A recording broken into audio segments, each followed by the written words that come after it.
Good afternoon, everybody. This is the View from Serendipity, and I'm Uncle AJ.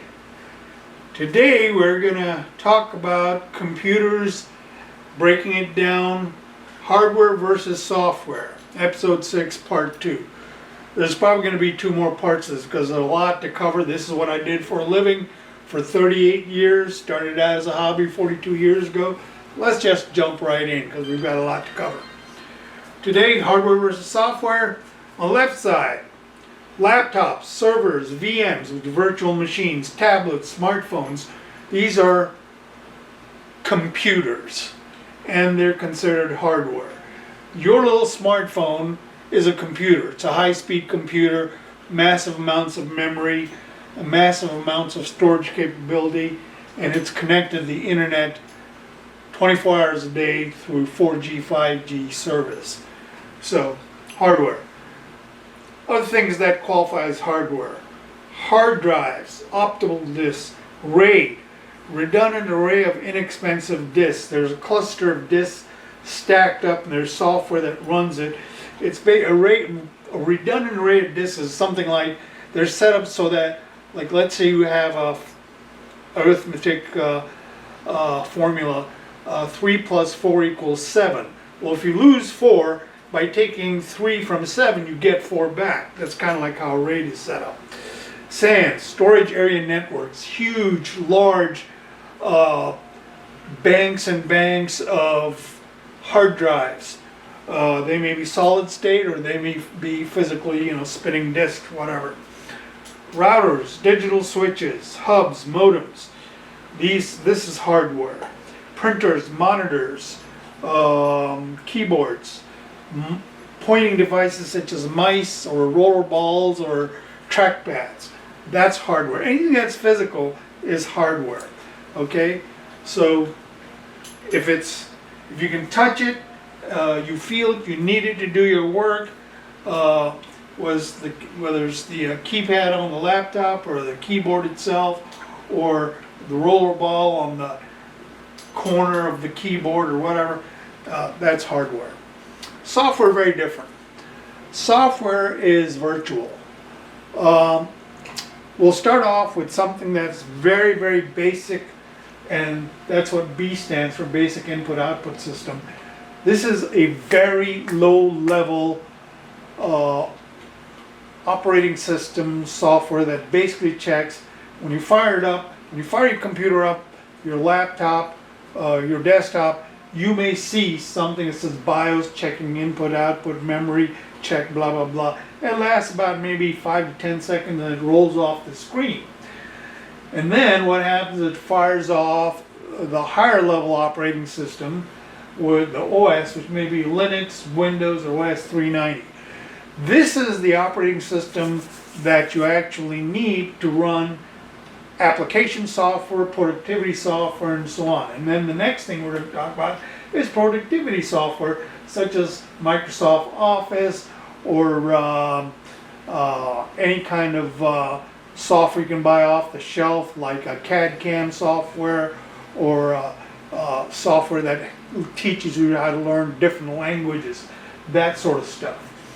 Next, custom applications. I did this early in my career. This is computer programming. When you're creating a custom software solution to a business need, okay? You don't just create custom applications because that's what you want to do, unless you're into games. When you do games, your custom applications using graphical technologies and all the software that goes programming that goes behind it to make the characters move, do whatever they do, sword fights, laser blasts, you name it. Custom applications. Those are the highest end custom applications. Then you've got tools. Tools are basically prepackaged software suites where you basically drag and drop, fill in the blanks and do whatever, and the tool does the rest. I've been using this a lot in the past 15 years, especially because I work with something called ETL. ETL is basically extract, transform, and load.